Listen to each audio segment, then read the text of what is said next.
അങ്ങനെല്ലാം നോക്കിയാൽ ഈ കാലത്ത് ജീവിക്കാൻ കഴിയും ഉസ്താദെ. അങ്ങനെ ഹറാമാണ്, ഇങ്ങനെ ഹറാമാണ്. ഇപ്പം പുതിയ ട്രെൻഡ് എന്താന്ന് വെച്ചാൽ സ്ത്രീയുടെ ശബ്ദം ഔറത്തല്ല എന്നതാണ് ഇൻസ്റ്റയിലെ ഏറ്റവും പുതിയ മസല.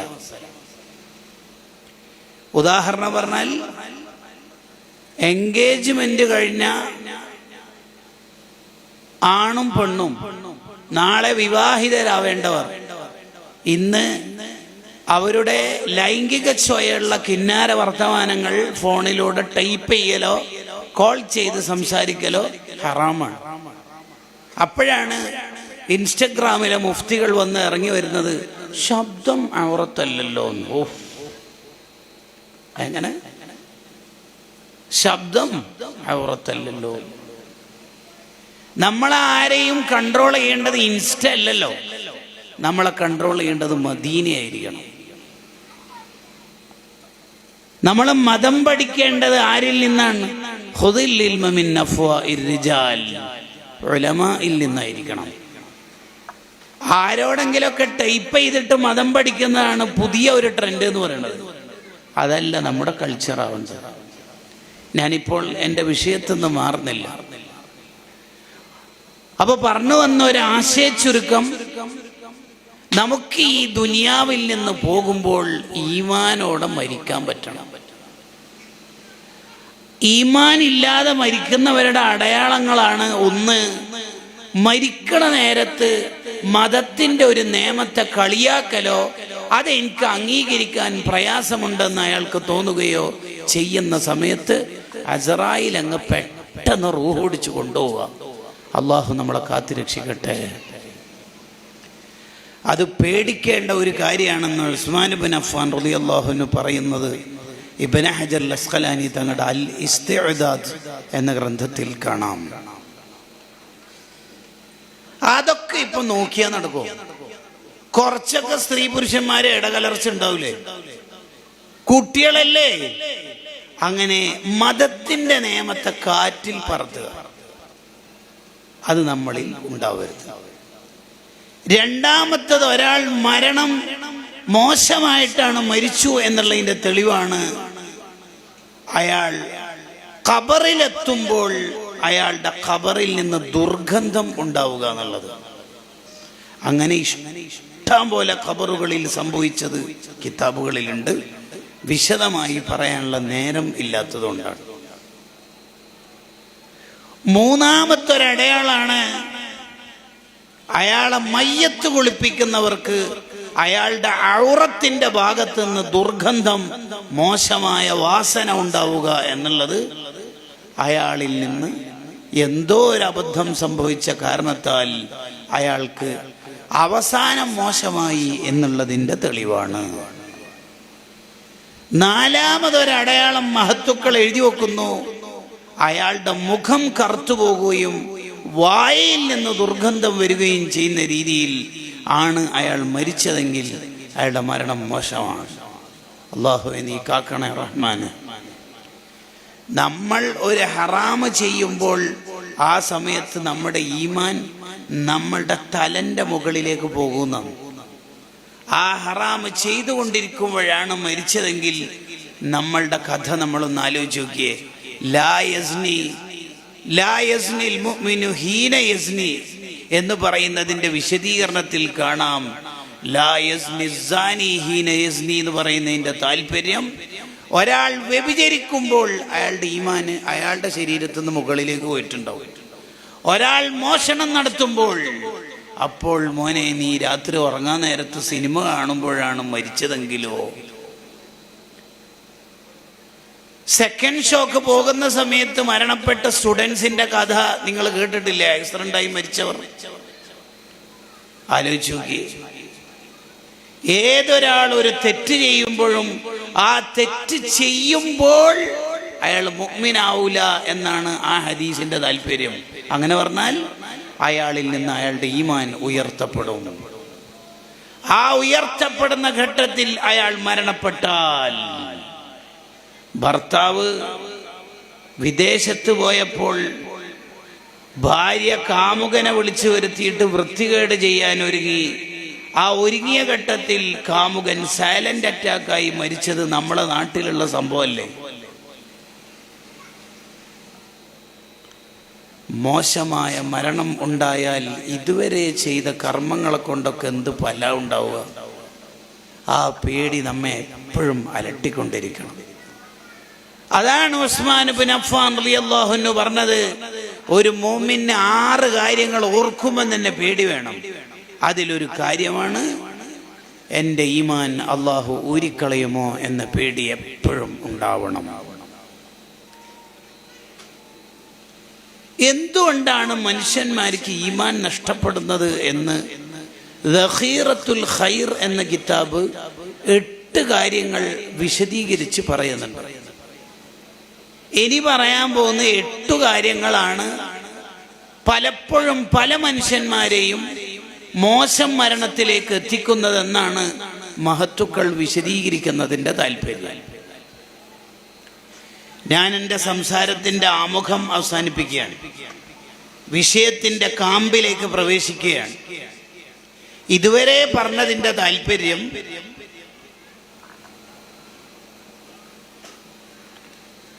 പറയുന്നത് പൊള്ളല്ല, യാഥാർത്ഥ്യമാണ്. നാളെ ആയിട്ടുണ്ട്, ഇന്ന് കഴിഞ്ഞിട്ടുണ്ട്. കാലം വളരെ അഡ്വാൻസ്ഡ് ആണ്, ടെക്നോളജിക്കൽ കാലാണ്. മോനെ, നീ ഇപ്പോഴും റീൽസുകളിൽ കാലം തീർക്കണതിന് പകരം റിയൽ ലൈഫിലേക്ക് വരേണ്ട നേരമായിട്ടുണ്ട്. No cap, it's tomorrow. പറയുന്നത് പൊള്ളല്ല, നാളെ ആയിട്ടുണ്ട്. നീ ഇങ്ങനെ കുറെ കോസ്മെറ്റിക്സിന്റെ ലോകത്ത് ജീവിച്ച് നീ നിന്നെ തന്നെ പൂജിച്ച് നിന്റെ സൗന്ദര്യം വർദ്ധിപ്പിച്ച് ജീവിക്കുന്നതിന് പകരം നിന്റെ കരിയർ ഒന്ന് ഉഷാറാക്കൂ. നാളത്തെ ഒരു സുഖത്തിന് വേണ്ടി ഇന്ന് അധ്വാനിക്കൂ. നാളത്തെ വിജയം കിട്ടണമെങ്കിൽ ഇന്ന് വിജയിക്കണം, ഇന്ന് പഠിക്കണം, ഇന്ന് അധ്വാനിക്കണം. നിങ്ങൾ നോക്കൂ, പാതിരാത്രി അധ്വാനിച്ചു പഠിക്കുന്ന ഒരു കുട്ടി 12:30 ആയിട്ടും റൂമിലെ ലൈറ്റ് ഓഫ് ആവാത്തത് കണ്ടപ്പോൾ ഉമ്മ പോയിട്ട് മോളോട് പറഞ്ഞു, എന്താ മോളെ? അപ്പൊ മകളുടെ comment, exam is very near. പരീക്ഷ അടുത്തെത്തിയിട്ടുണ്ട്. എനിക്കാണെങ്കിൽ കുറെ പോർഷൻസ് തീരാനുണ്ട്. നാളെയാണെങ്കിൽ ടഫ് എക്സാമാണ്. അതുകൊണ്ട് ഇന്ന് ഉറക്കൊഴിഞ്ഞ് അധ്വാനിക്കുകയാണ്.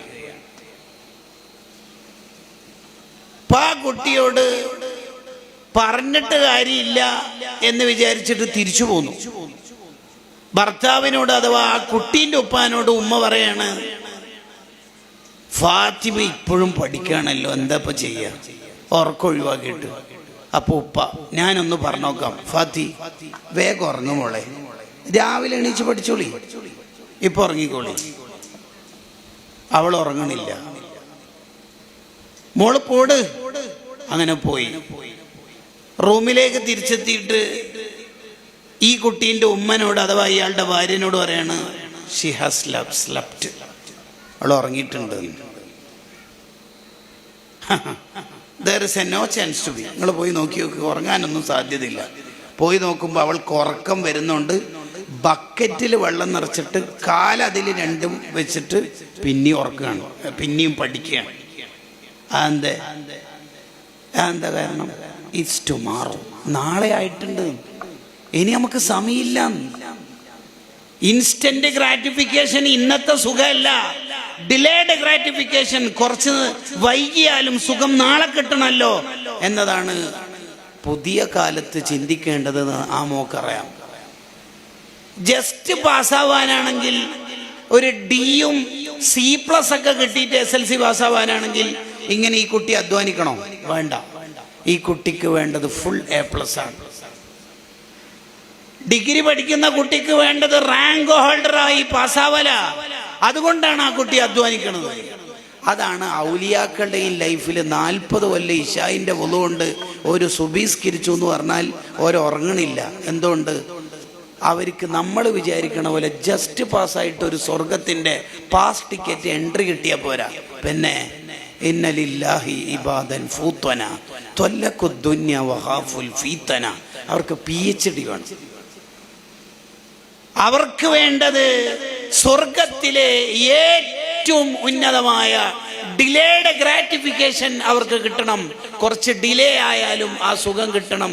ഇൻസ്റ്റന്റ് ആയിട്ട് ഇപ്പം തന്നെ സുഖം കിട്ടിയില്ലെങ്കിലും നാളത്തെ സുഖത്തിന് വേണ്ടി ഇന്ന് അധ്വാനിക്കുന്നവരാണ്. Tomorrow success today's begin. നാളത്തെ വിജയത്തിന് ഇന്ന് തുടങ്ങണം. അതാണ് SSF മുഴുവൻ ജില്ലകളിലും സ്റ്റുഡൻസ് ഗാല എന്ന പേരിൽ നോ ക്യാപ്പ്. മോനെ പറയുന്നത് പൊള്ളല്ല, തള്ളല്ല. ഇറ്റ്സ് ടുമാറോ, നാളെ ആയിട്ടുണ്ട്. നീ ഇപ്പോഴും സുഖത്തിലും റീൽസിലും ജീവിക്കുന്നതിന് പകരം കുറച്ച് അധ്വാനിക്കൂ, പഠിക്കൂ, വിജയിക്കാനുള്ള പണിയെടുക്കൂ, ഇബാദത്തുകൾ കൊണ്ട് സമ്പന്നമാക്കൂ. ഇതാണ് ഈ പറയുന്നതിൻ്റെ താല്പര്യം. ഇതിലേക്കാണ് നമ്മളെല്ലാവരും യഥാർത്ഥത്തിൽ വരേണ്ടത്. അതിനാണ് ഞാൻ ആത്യന്തികമായി വേണ്ടത് വലാ തമൂതുന്ന ഇല്ലാ വഅൻതും മുസ്ലിമൂൻ. അള്ളാഹ്ക്കാകെ നമ്മളിൽ നിന്ന് വേണ്ടത് ഈ ദുനിയാവിൽ നിന്ന് സ്വിച്ച് ഓഫ് ആയിട്ട് വരുമ്പോഴേക്ക് ഈമാനായിട്ട് വരണം. മരിക്കുമ്പോൾ ഈമാൻ കിട്ടണം. എങ്ങനെ ജീവിച്ചാലും മരിക്കണ സമയത്ത് ഈമാൻ കിട്ടണം. ഈമാനോടെ മരിക്കാനുള്ള വഴികൾ പറയുന്നതിനേക്കാൾ ഇവിടെ കൂടുതൽ ഉപകാരപ്പെടുക ഈമാൻ നഷ്ടപ്പെടാൻ സാധ്യതയുള്ള തെറ്റുകളെ പരിചയപ്പെടുത്തലായിരിക്കും. ഒന്ന്, മറ്റുള്ള മനുഷ്യന്മാരെ വേദനിപ്പിക്കുന്ന ആളാണെങ്കിൽ അയാളുടെ മരണം ഈമാനില്ലാതെയാവാനുള്ള സാധ്യത കൂടുതലാണ്. വിശ്വസിച്ച ഒരാളെയും നമ്മൾ വഞ്ചിക്കരുത്. ആരോടും നീതിയില്ലാത്ത പെരുമാറ്റം ഉണ്ടാവരുത്. അങ്ങനെ പറഞ്ഞാൽ ഇവിടെ അത്തർ പുരട്ടിക്കൊടുക്കാൻ ഏൽപ്പിച്ച ഒരു കുട്ടി വോളണ്ടിയർ ആദ്യത്തെ ആൾക്ക് കുപ്പിയിൽ നിന്ന് ഒരു കോയിലിട്ടിട്ട് ആക്കി കൊടുത്തതാണെങ്കിൽ എല്ലാവർക്കും ഒന്ന്, ഇടയിൽ ഒരാൾക്ക് പോലും 2 വട്ടാക്കി കൊടുക്കാൻ പാടില്ല എന്ന് മലയാളം. അതാണ് സദസ്സിനോടുള്ള നീതി. നബി സല്ലല്ലാഹു അലൈഹി വസല്ലം തങ്ങളുടെ അടുത്തിരിക്കുന്ന ഒരു സ്വഹാബിയുടെ കുട്ടി ഓടി വന്നപ്പോൾ ആ സ്വഹാബി ആ കുട്ടിക്ക് വാരിയെടുത്തൊരു മുത്തം കൊടുത്തിട്ട് മടിയിലിരുത്തി. ഇത് കണ്ട അതേ സ്വഹാബിയുടെ വേറൊരു കുട്ടി ഓടി വന്നപ്പോൾ ആ കുട്ടിയും വാരി പിടിച്ച് മടിയിലിരുത്തിയപ്പോൾ നബി സല്ലല്ലാഹു അലൈഹി വസല്ലം തങ്ങൾ ഇടപെട്ടു. നീതി കാണിച്ചിട്ടില്ലല്ലോ. ആന്ത നബി, ഒന്നാമത്തെ കുട്ടിക്ക് മുത്തം കൊടുത്തിട്ടാണ് മടിയിലിരുത്തിയത്, രണ്ടാമത്തെ കുട്ടിക്ക് മുത്തം ഇല്ലാതെയാണല്ലോ മടിയിലിരുത്തിയത്. മക്കൾക്കിടയിൽ നീതി കാണിക്കൽ രക്ഷിതാവിൻ്റെ ബാധ്യതയാണ്. അത്രയും മൈന്യൂട്ടായ കാര്യം വരെ നമ്മൾ ശ്രദ്ധിക്കണം. ഒരു സമ്മാനം തരാല വരി എന്ന് പറഞ്ഞ ഉമ്മാനോട് നബി സല്ലല്ലാഹു അലൈഹി വസല്ലം തങ്ങൾ ചോദിച്ചല്ലോ, ആ കുട്ടീൻ്റെ ഉമ്മയല്ലേ നിങ്ങൾ? അതെ. നിങ്ങൾ സമ്മാനം കൊടുക്കാൻ തന്നെയാണോ പറഞ്ഞത്? അതെ. കയ്യിലൊരു ഈത്തപ്പഴുണ്ടെന്ന് കൊടുക്കുവോ? വന്നാൽ വരി തരാം എന്നല്ലേ പറഞ്ഞു? അതെ, കൊടുക്കും. അഥവാ നിങ്ങൾ കൊടുക്കാനല്ല വിളിക്കുന്നതെങ്കിൽ നിങ്ങളുടെ പേരിൽ ഒരു കളവെഴുതുന്നു. പാരന്റിങ് സമയത്ത് ഒരു പാരന്റ് എത്ര മൈന്യൂട്ടായ കാര്യം വരെ ശ്രദ്ധിക്കണമെന്ന് പഠിപ്പിക്കുകയാണ് മുഹമ്മദുർ റസൂലുള്ളാഹി സ്വല്ലല്ലാഹു അലൈഹി വസല്ലം.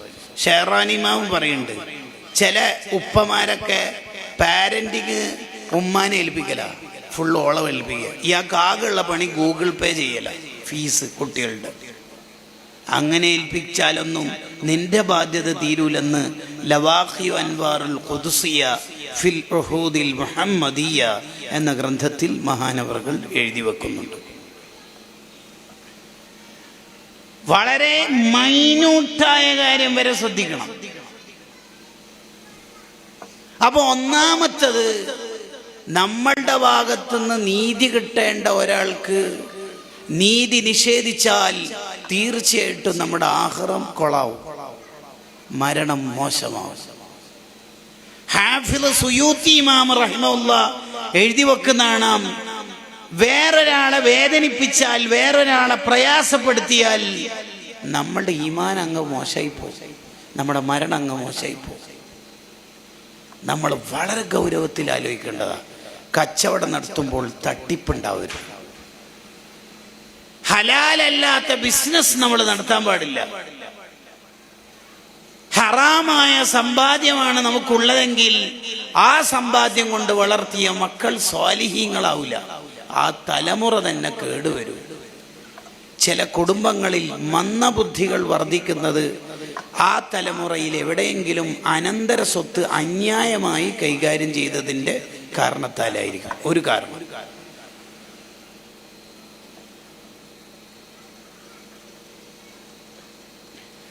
ഒരാളെയും പറ്റിക്കാൻ പാടില്ല. ഇബ്നുൽ ഹാജി റളിയല്ലാഹു അൻഹു തന്റെ മദ്ഖലിൽ പറയുന്നുണ്ട് ചില കച്ചവടക്കാര് നടത്തുന്ന തട്ടിപ്പിനെ കുറിച്ച്. എന്താ അവര് പറയാ? കസ്റ്റമറെ പറ്റിക്കും വിധത്തിൽ അവര് കമന്റ് അടിക്കും. എന്താ പറയാ? ഈ സാധനം നാട്ടിൽ എവിടെയും കിട്ടാത്തതാണ്, ഞാൻ വളരെ അധ്വാനിച്ചിട്ട് കൊണ്ടുവന്നതാണ്, നിങ്ങൾക്കായത് കൊണ്ടാണ് ഈ വിലക്ക് ഞാൻ തരുന്നത്, ഞാനും നിങ്ങളും തമ്മിലുള്ള ബന്ധത്തിന്റെ പേരിലാണ്, ഇതാരോടും നിങ്ങൾ പറയാനും പാടില്ല എന്ന് പറഞ്ഞ് ഫുൾ കമന്റ് ആയിരിക്കും. പച്ച കളവായിരിക്കും അയാൾ പറയണത്. ആ കച്ചവടം പച്ച ഹറാമായിട്ടാണ് മഹാനവറുകൾ അവിടെ പരിചയപ്പെടുത്തുന്നത്. ഇത് എവിടെയും കിട്ടൂല, നാട്ടിൽ നിന്ന് എവിടെയും. താഴ്വാന്ന് കൊടുന്നതാ, ഡൽഹിന്ന് കിട്ടിയതാ. ചില ഇടങ്ങളിലൊക്കെ ഇതിന്റെ വിലകേട്ടങ്ങൾ ഞെട്ടും എന്നിങ്ങനെ കമന്റ് അടിക്കും അയാൾ. ഈ സമ്പാദ്യം കൊണ്ട് നീ മക്കളെ പോറ്റിയാൽ എങ്ങനെയാ മക്കൾ സ്വാലിഹീങ്ങളാവുക എന്ന് ഇമാം ഇബ്നു ഹജർ തങ്ങൾ തന്റെ സവാജിറിൽ ചോദിക്കുന്നുണ്ട്. നിന്റെ ഭാവിയിലുള്ള തലമുറ നന്നാവണമെങ്കിൽ നീ ഇപ്പോൾ നടത്തുന്ന കച്ചവടം പൂർണ്ണമായും ഹലാലായിരിക്കണം. ഏതെങ്കിലും ഒരു മനുഷ്യനെ പറ്റിച്ചാൽ, വഞ്ചിച്ചാൽ, അയാളെ ഏതെങ്കിലും തരത്തിൽ ബുദ്ധിമുട്ടിച്ചാൽ നമ്മുടെ മരണമാണ് മോശാവുക എന്ന വിചാരം നമുക്കുണ്ടാവണം. ഒരാളെയും വേദനിപ്പിക്കരുത്, വഞ്ചിക്കരുത്, പ്രത്യേകിച്ച് ഭാര്യമാരെ പ്രയാസപ്പെടുത്തരുത്. മുഹമ്മദുൻ സ്വാഹിബുൽ ഇഹ്സാനി, നബി സല്ലല്ലാഹു അലൈഹി വസല്ലം തങ്ങളെ കുറിച്ച് ബൂസിരിമ പറയാം, മുഹമ്മദുൻ സ്വാഹിബുൽ ഇഹ്സാൻ, റസൂലുള്ള നന്മ മാത്രം ചെയ്യുന്ന ആളാണ്. ഇത്രയും ഭാര്യമാരുടെ അടുത്തുനിന്ന് എന്തെങ്കിലും ഒരു നെഗറ്റീവ് കമന്റ് റസൂലുള്ളാഹിനെ കുറിച്ചിട്ട് കിട്ടുമോന്ന് ആയിരക്കണക്കിന് കൊല്ലായിലെ ഓറിയന്റലിസ്റ്റുകാർ പരതുന്ന് ലെൻസ് ഇട്ടിട്ട് റസൂലുള്ളാഹിന്റെ എന്തെങ്കിലും മൈനസ് കിട്ടുമോന്ന്. എന്നിട്ട് ഒരു തരി കിട്ടിയോ? ഏതെങ്കിലും ഒരു ഭാര്യയ്ക്ക് ഏതെങ്കിലും ഒരു നിമിഷത്തിൽ എന്തെങ്കിലും ഒരു നെഗറ്റീവ് പറയാനുണ്ടോ? ഇല്ല. അതാണ് ദാമ്പത്യം. വഫാത്തിന്റെ തൊട്ടു മുമ്പ് നബി സല്ലല്ലാഹു അലൈഹി വസല്ലം തങ്ങൾ സ്വഹാബത്തിലേക്ക് ഇറങ്ങിയിട്ട് പറഞ്ഞല്ലോ, ഇത്രയും കൊല്ലം നമ്മൾ ഒന്നിച്ച് ജീവിച്ചിട്ട് എവിടെയെങ്കിലും എന്നോട് നിങ്ങൾക്ക് വിഷമം വന്നിട്ടുണ്ടെങ്കിൽ ഇതാ എന്നോട് ഖിസാസ് എടുക്കാം, നിങ്ങൾക്ക് എന്നോട് തിരിച്ചു ചെയ്യാം, ഞാനിതാ ഇതിന് റെഡിയാണ് പറയും. നോക്കി നിങ്ങൾ, സുബ്ഹാനല്ലാഹ്, ഒരു കുറവും വരാതെ ജീവിച്ചു. ഭാര്യമാരെ അടിച്ചിട്ടില്ല, കുട്ടികളെ തല്ലിയില്ല, ഖാദിമീങ്ങളെ തല്ലിയില്ല. 63 കൊല്ലത്തെ ജീവിതം അത്രമേൽ സൗന്ദര്യപൂർണമായ ജീവിതമായിരുന്നു. അപ്പൊ ഒന്നാമത് നമ്മൾ ആലോചിക്കേണ്ടത് എന്നെ കൊണ്ട് ഒരു മനുഷ്യന് വേദനിക്കാൻ പാടില്ല എന്നുള്ളതാണ്. വാക്കുകൊണ്ട്, ചിന്ത കൊണ്ട്, പ്രവർത്തനം കൊണ്ട്, നമ്മുടെ ഒരു നോട്ടം കൊണ്ട് ഒന്നും പറ്റൂല. നബി സല്ലല്ലാഹു അലൈഹി വസല്ലം തങ്ങൾ ആരെയും തുറിച്ചു നോക്കാറില്ല. അത്ര ആരെയും തങ്ങളിങ്ങനെ തുറിച്ചു നോക്കൂല. ഞാനിപ്പോൾ നിങ്ങളിൽപ്പെട്ട ഏതെങ്കിലും ഒരാളെങ്ങനെ കുറേ സമയം തുറിച്ചു നോക്കി അയാൾക്ക് എന്നെ ഒരു ബേജാറാവൂലേ? ഇതെന്താ ഉസ്താദ് എന്നെ തന്നെ നോക്കുന്ന റബ്ബേ, എന്നെക്കുറിച്ച് ആരെങ്കിലും കമ്മിറ്റിക്കാരെന്നെക്കുറിച്ച് പറഞ്ഞിട്ടുണ്ടോ? അയാൾക്ക് എന്നെ എന്തെല്ലാം ചിന്തകൾ ഇങ്ങനെ വരും. നമ്മളെ നാട്ടിൽ നിസ്കാരം കഴിഞ്ഞ ഉടനെ തന്നെ മസ്ബൂക്കായ ആളെ തുറച്ചു നോക്കും. മസ്ബൂക്ക് എന്നെ തോന്നും, ഇതെന്താ എൻ്റെ തുണി കോട്ടയായിട്ടുണ്ട്, ഇതെന്താ എല്ലാവരും പാടെ എന്നെ നോക്കണത്. നമ്മളെ നാട്ടിലൊരു വളരെ മോശം കൾച്ചറാണ്. ഒരു സദസ്സിൽ മജ്ലിസിന്റെ പകുതിക്ക് മൗലിദിലോ മറ്റ് റാത്തീബിലോ പകുതിക്ക് ഒരാൾ വന്നെന്ന് കരുതോ, എല്ലാവരും പാടെ അയാൾ നോക്കും. അയാൾ തന്നെ 2 കിഡ്നി ഫെയിലാവും ചില ആൾക്കാരൊക്കെ നോട്ടം കണ്ടിട്ട്. അതൊന്നും ഒരു മുസ്ലിമിന് പറ്റാത്തതാണ്. നമ്മുടെ ഒരു നോട്ടം കൊണ്ടുവരെ ആരും വേദനിക്കാൻ പാടില്ല.